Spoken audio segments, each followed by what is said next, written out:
there's a headline popped up over the weekend, according to Around the 412, fan of the show, our friend of the show, Zachary Smith, says that the Pittsburgh Steelers have been in contact with former New Orleans Saints wide receiver Michael Thomas. Nothing's gotten done to this point. Don't know how deep those conversations have gone, but certainly a headline worth monitoring. You hear Michael Thomas and the Pittsburgh Steelers talking. What were your thoughts?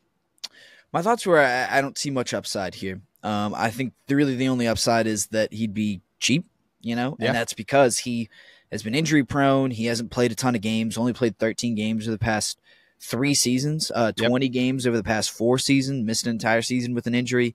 And then on top of that, his production hasn't been that impressive. I mean, it's been a while since he was kind of who he was in his prime, which was, the leading receiver in the NFL, and that was awesome. But it's not really who Michael Thomas is now. And I don't think even if he was that kind of player, how much does he fit into what the Steelers need? I don't know. I just don't think the profile of Michael Thomas, he's not a particularly great deep threat. He's not a particularly great run blocker. And that's all on top of the vast majority of production in his career kind of being in the past. So for a receiver who's turning 30 and was facing a ton of injury questions before he even got to 30, I don't really see what the upside is for the Steelers. I mean, it's another one of those, we can take a cheap flyer on a guy who could maybe turn into something, but they've already done that, 4 different times this offseason. So what would one more be? What would one more do for you?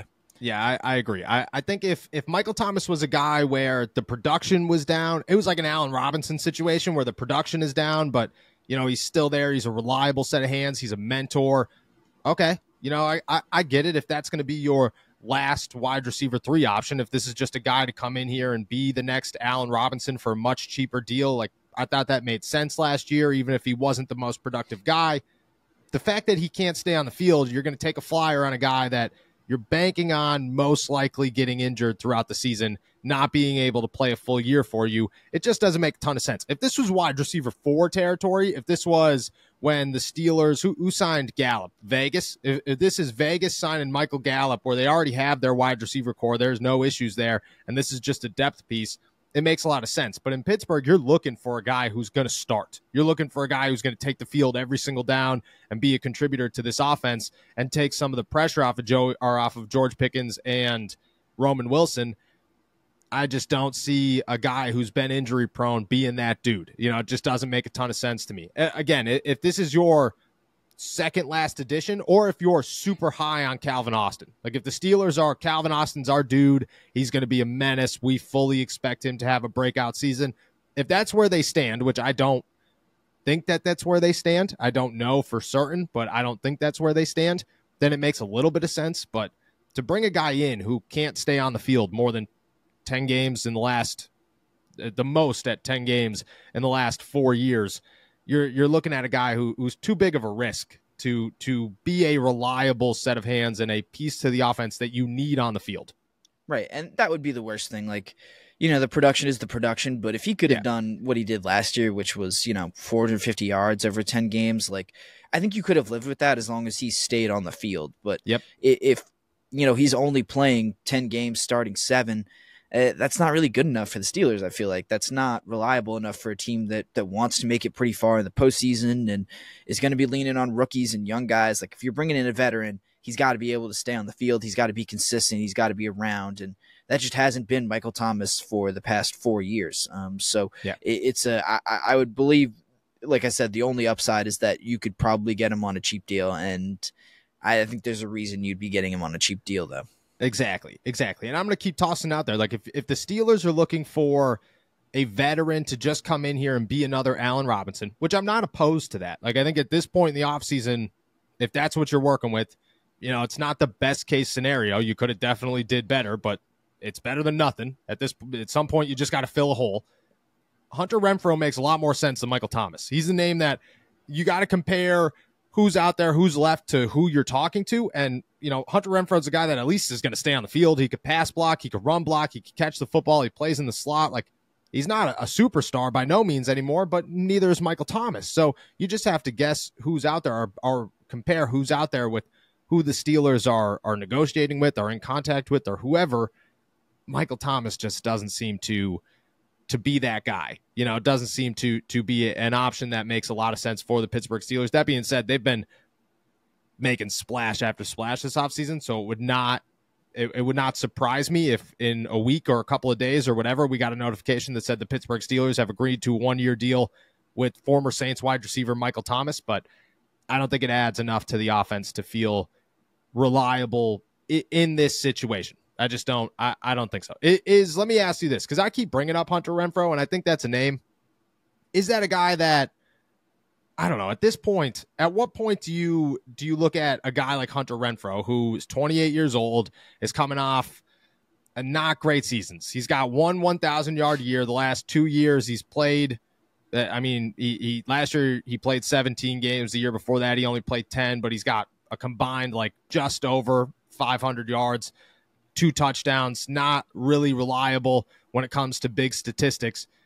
At what point do you start to just consider that as an option over all these splash guys who maybe aren't the people that the Steelers should be looking at? Yeah, honestly, I would have considered Hunter Renfrow a little bit earlier. I'd still consider him, but I think there's something to be said for kind of the inconsistent quarterback play that Hunter Renfrow's dealt with, especially earlier in his career.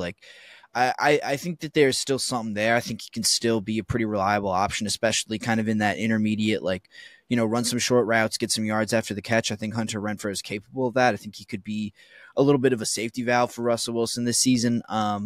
But it's the kind of move where I figured, if the Steelers could have made that move, they would have done it earlier. And it seems like they were more interested in guys like, Van Jefferson and Quez. Maybe Van Jefferson and Quez Watkins were just easier to get at that point. You're not giving up an asset like you would to get Renfrow, because it'd have to be a trade, right? I'm not wrong about that, right? He's not a free agent, is he? No, Renfrow's a free agent. Oh, he's a free. Okay, well, still, I think the point still holds that if they had wanted to make that move, they would have done it, and they clearly see something more in Quez Watkins and Van Jefferson. What that is, I'm not really sure, but it doesn't seem like they are interested at all in Renfrow, which I don't know if that.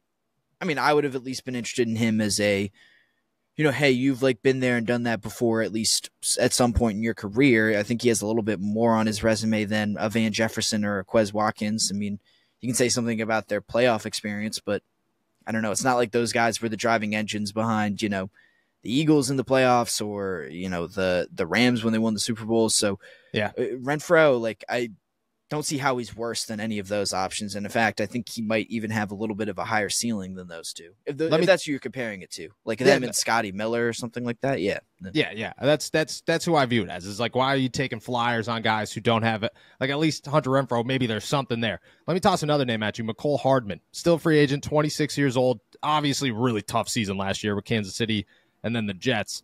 But his time in Kansas City, he's been okay. Nothing crazy, but at least showed enough potential where the Jets last year thought they had something in him. That a name? 26 years old? Definitely not going for a lot of money. Yeah. I think it could be. I don't really know at this point. I don't really know what the Steelers are looking for, because they're clearly still interested in wide receivers. They clearly keep signing guys and then not being satisfied with who they've signed, which I think is really weird. But I guess Hardman could be an option. I think I don't know. I kind of throw out last season. That was it. Hardman isn't a superstar, but I don't think he's that bad either. I don't think he's as bad as he played last season. I don't think he's going to continue to drop as many passes as he did last year. So I like the injection of speed that he would bring. I think he's experienced too, and I think that really helps a lot as well. I think he has a higher ceiling, whether or not he'd actually be better than, a Scotty Miller or something like that. I'm not really sure, but I think he at least has probably a higher ceiling, right? Just because of his athletic ability. Yeah, I think it goes twofold. One, it fits the bill. If the Steelers are bringing in nothing but speed, as much speed as humanly possible, well, Mecole Hardman's fast, so that works. And definitely, I think he's a better Quez Watkins. He's a better Scotty Miller. He's probably, at this point in his NFL career, a better Cordero Patterson, just as a wide receiver for what you're looking for. He's definitely better than Van Jefferson. I just think that his upside's there, and at 26 years old, why not? You're bringing in a bunch of guys that don't really make a lot of sense. Maybe just bring in another one, who cares? Worst case scenario doesn't work out. You don't got to bring him onto your 53-man roster. You can just test the surface and see if it works out, I think it probably makes them, of all the free agents, like if you go down the list, it's Renfroe, Michael Thomas, Russell Gage, Jamal Agnew, McCole Hardman, Jakeem Grant, Randall Cobb, Marquise Godwin. There's just, I mean, you could go Sterling Shepard if that's really who you're looking for. But I mean, at 31 years old, people are like, oh, well, that guy could have been something. Yeah, he could have been something 10 years ago. He never turned into anything. I think McCole Hardman might make the most sense.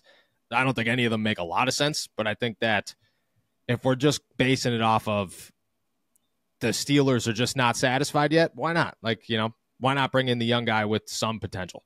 Right, exactly. Like that's what I'm looking for at this point. You have plenty of receivers who are kind of your baseline. Like, if we need to throw someone in there, this is our guy. But I would like to see a little bit more upside. I guess I'm trying to think of a more creative word, but a way to say it. But I want someone who can kind of get you excited. And I think the Steelers have gone with a ton of safe options, and I think they can afford to kind of reach for someone who might not work out, but gives you a little bit more there, gives you a little bit more potential to be something great.